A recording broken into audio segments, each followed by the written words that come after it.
Welcome to Unheard Toppers Talk series at Civilsdaily. And today I have Ponmani with me, who has scored and obtained rank 148.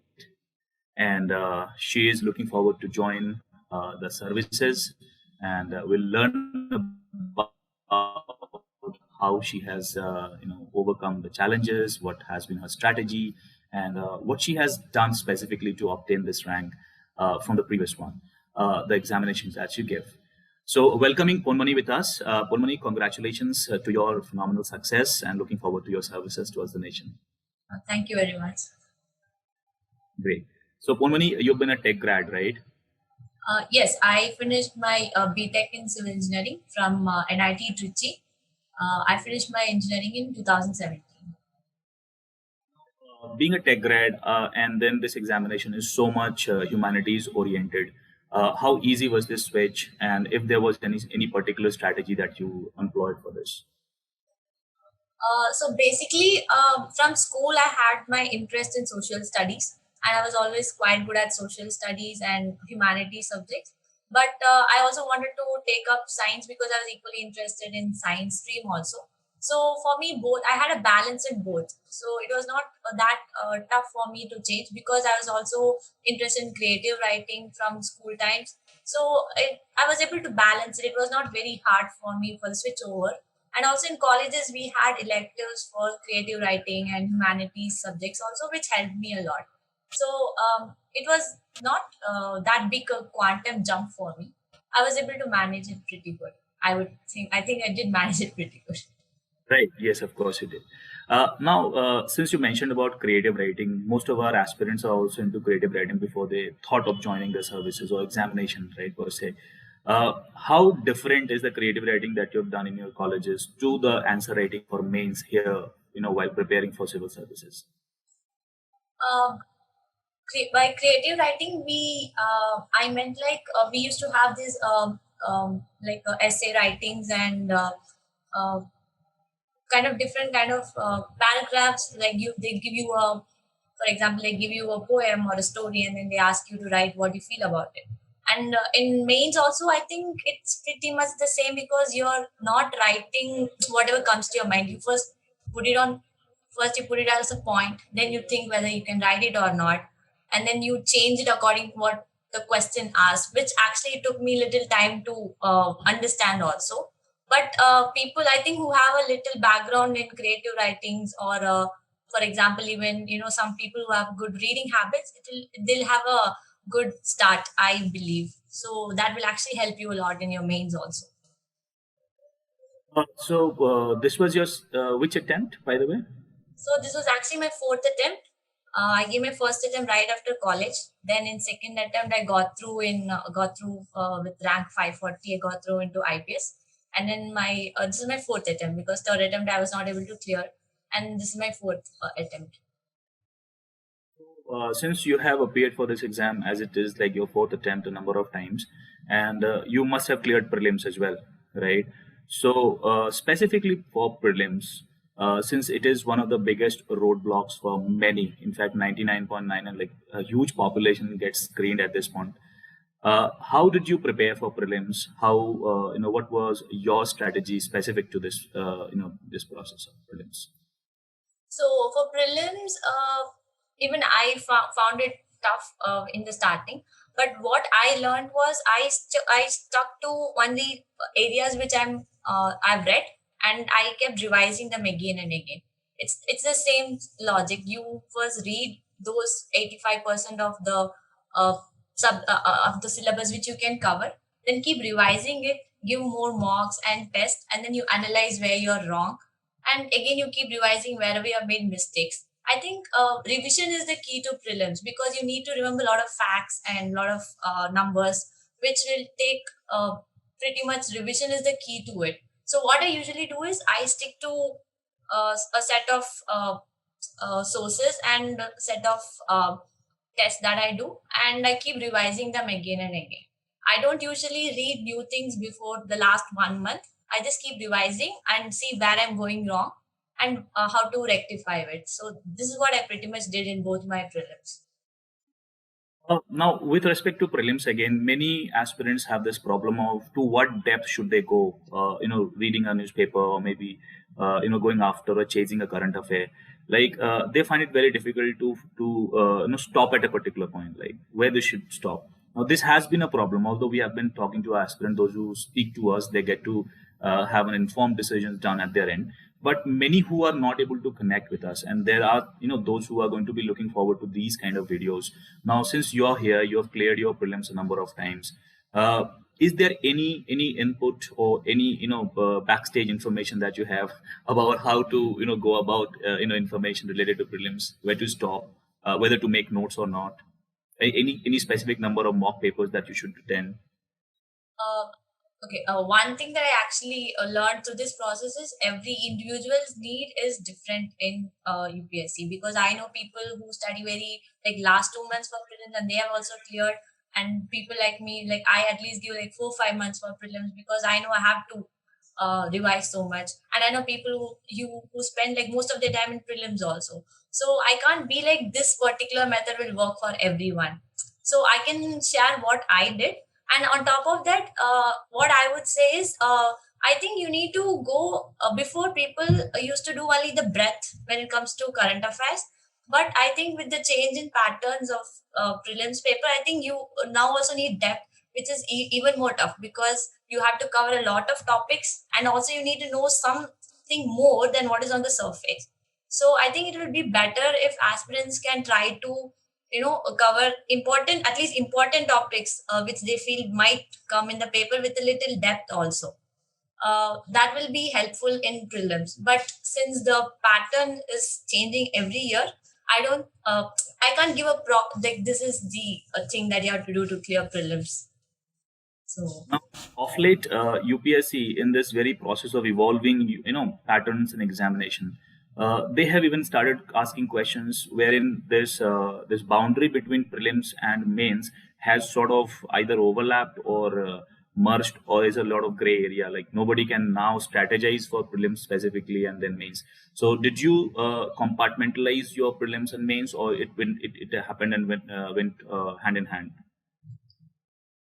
For me, I never used to compartmentalize because whatever I'm studying for prelims, for example, sometimes I used to come across some organizations like UN organizations or data that is coming up. I used to note it down because I can use it in mains also to enrich my answers. So whichever topic I felt might be important for prelims, I note it down and make sure that I read it in depth for mains also. So I don't think you can actually compartmentalize and study for the prelims and mains. I don't think, like, for me it didn't work. I always used to study with taking whatever I study in prelims and using it in mains also if I can. So, another question coming to is about note making. How important that process has been for you, and how effectively it worked for you.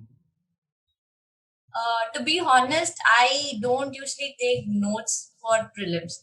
And mains also, I only note down important facts or important statistics and I keep revising them. Because for me personally, I for note making was taking a lot of time. But I know people who do note making also and they keep revising. That is each person's individual strategies. But for me personally, I never used to make that much of notes except for things which I need to remember, like some facts or some statistics. So other than that, I didn't do a lot of note making. That clarifies a lot of areas for others as well. Like it is very much an individual centric process. Yes. Individual, you cannot copy and paste others' initiatives the way they have worked. Now, Ponmani, one thing is also very intriguing about your way of preparation is that you've been a working professional. You are a role model for others, those who have had a job to take care of and then appear for this exam. How did you manage your time? Because it requires a lot of dedication at its end, right? So, how was it for you? I'm sorry, but actually, I was not actually working throughout when I gave the exam, because first when I for my first attempt, I after college I didn't join any work. I just stayed at home and I prepared. And for this attempt also, I took in extraordinarily for 1 year, so I had ample time. So I didn't actually work, and I didn't have that. work and preparation balance. But it was actually pretty easier for me than other people. Right, right. In government services, you can apply for these EOLs and you can take such breaks. But there are many those who are looking for some kind of input into this phase of preparation where they have to balance their life, work, and then this exams aspirations too. Now that was not a challenge for you. It's good to know, and you could easily wade through. Upon money, then next coming to your strategy with respect to optional, being a tech grad, you what kind of optional did you opt for on both the occasions, and how it worked for you? Like, how did you leverage your optional knowledge to enhance your answer writing in mains and overall presentation? I chose my option for both the times were sociology. I didn't change my optional because I thought I'm pretty comfortable with my optional, so I didn't change. And I took sociology because I had interest in sociology from beginning, and it is more about my interest towards sociology than I didn't see whether it was a scoring subject or like that. For me, I personally liked studying sociology, so I took up sociology. And in sociology you can balance with GS1 because you have society and Indian society is an issue, so which helped me. You don't have to make a separate preparation for that. So sociology helped me in GS1 also, and in essay writing also you get a lot of social issues nowadays. Like even this time, the essay I took was based on gender roles and issues. So sociology helped me in essay and GS1. I took it because I personally liked sociology as a subject, and I knew that I'm pretty comfortable with it, so I didn't change my optional both the times. I had my same option. Now coming to the very important aspect with respect to this exam, which is after prelims you have to appear for mains. Now prelims, although is one of the biggest or toughest roadblock, like once you are out of that, you have to prepare for an entire year. Now once you're through this prelims, you once you tailgate this prelims, now what as a challenge you found while writing answers, the presentation overall, like how did you overcome that part? Okay, first for me was after prelims, you suddenly go into the writing mode, which I didn't do for 3 months of prelims preparation. So first thing was I found it very tough to complete the papers. So my first two three papers, I remember I didn't complete the paper at all. Like I had two three questions left. So it is first challenge for me was to finish the paper. Then after that, I had to make sure that I am writing what is needed for the question and not writing what I know about the question. So that was the main learning because I was pretty confident that I'm writing a good answer. But after correction, when they tell me that it's not a good answer, then I'm like, what is wrong? Then I know that I'm writing what I know rather than writing what is asked in that question. So these two things are a big challenge. And once I got the speed, like I was able to complete the paper, then I was trying to enrich my answers. So where should I put some facts? Where can I add some statistics? Where can I draw diagrams? Where can I show flow chart? So it was a step by step process for me. Even though I've written mains like beforehand, but again, since I didn't have the touch of writing, I was totally out of touch with writing. So it took me at least a month to come back into the mode of answer writing, like a proper answer writing. So I found these two as first is finishing the paper, then second is writing what is needed for the answer, and then enriching my answer. So it took me almost 1.5 months to come into that mode. Now, this is absolutely one of the main reasons why many people, even though end up completing the question paper in time, they do not fetch as many marks. Now, the reason is that the deviation at the beginning itself from what is asked to what you're writing, creates a lot of gap. Now, given that you have mastered your art of answer writing, and you could perform as good. In the interview stage, how was it, and what kind of an experience did you have, and how were you able to present? My interview is one part of the exam where you can actually present to the board who you are.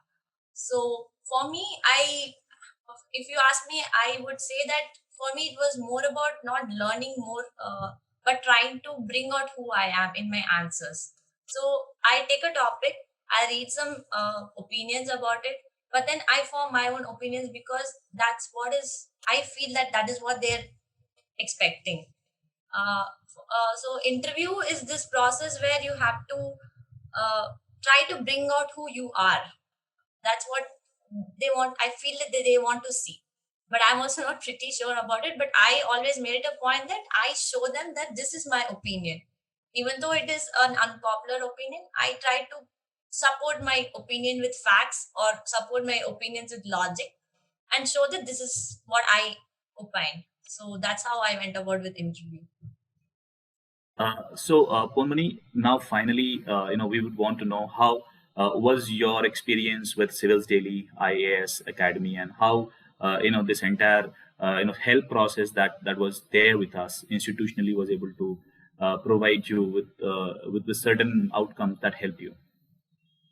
Yes, I enrolled for Smash Means programs in Civils Daily, and as I said, it helped me to see my answer writing from a different perspective, because I was first, to be very frank, I was quite confident that my answer writing is good. Then when I started writing and I came to know that the marks are not what I expected it to be, then I understood what my problem was, which they were like Sajal sir was pointing out each everywhere that you're writing what you know, you're not writing what is asked for. And he also helped me in how to present an answer, which I usually am this kind of a person who writes paras and paras and paras, and because of that sometimes I overshoot the time. So he gave me this tip that somewhere you can use diagrams to show your own. Instead of writing a 50 words, you can use a diagram which will help you gain 2-3 minutes. And 2-3 minutes for each question is like around half an hour, which you can utilize it equally in all the other questions and enrich the answer better. Which actually is 30 minutes is like a lifesaver when it comes to mains exam, because every minute counts in mains exam. So that I was made aware of, and I was also made aware of what I'm lacking. And I could see that once I again critically saw my paper, I understood that what they were saying is right. I'm writing what I know instead of writing what is wanted. And every time they gave me the timely feedback, there was no delay in sending me back my answer sheets, which helped me a lot, because I was ready to, once they give me a feedback for the next week when I'm writing, I'm able to incorporate it. So the timely returns of answer sheets, it helped me very much. And also the tips were like, you can do this instead of this, which I implemented also, helped me save time to make all the questions equally presentable, rather than writing one question really good and writing the other question like a decent one. So in that helped me in fetching even those half marks and 1 mark, which I felt was something that I didn't do in the previous mains exam. There are a couple of aspects into it. Most of our programs are centered around this quick turnaround with respect to given the feedbacks. Now coming to this the program that you talked about, it is centered around mentoring as well, right? It's about so was that mentoring done to you in Delhi, or it happened on the phone? So I've never been to Delhi for my preparations. I did all my preparations from Chennai, which is my hometown. And it was an through phone that they used to give me my feedback. And because of COVID, also we couldn't. There was this time COVID restrictions, so everyone was almost writing from home and getting feedbacks on phone. They use and Sajal sir used to take his time out and give your feedback for at least half an hour, making sure that he tells me in each question what is wrong. Instead of giving me a generalized, this was wrong, this was wrong, he used to take me through the whole paper, each question by question, which helped me in analyzing, okay, this is what I'm going wrong, this I should not have done. So that was very kind of him. Ponmani, if you have to finally define your journey from the beginning to what you are today, what would be that one line that will define you as an evolved personality today, a successful one? For me, I would say, to be very frank, I come from this kind of a socio-economic background where my parents were the first graduates in our whole family. So it was their anchoring and their, the will to, make sure that my kid becomes someone better, or they do something good. So I would whole and whole put the whole of, the efforts that I made, it'll go to my parents. And second thing is, I come from a state of background where you do something because there was something to support you. I didn't have the, I was, to be frank, I had this privilege which my parents didn't have. So I'm able to come here because of that. Only because my parents did so much sacrifice and they pushed me towards here.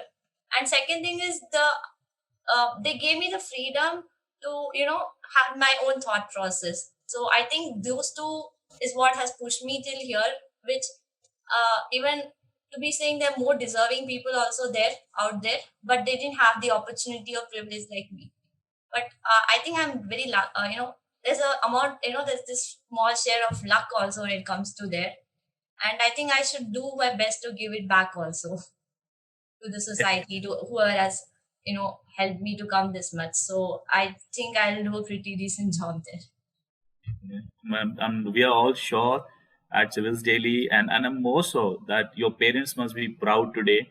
They have got an equally deserving child, and you have done your bit of it, and I'm sure you'd be a great asset to the nation too. So, Ponmani, thank you so much for being part of this interaction out of your schedule of training and all that you're going through.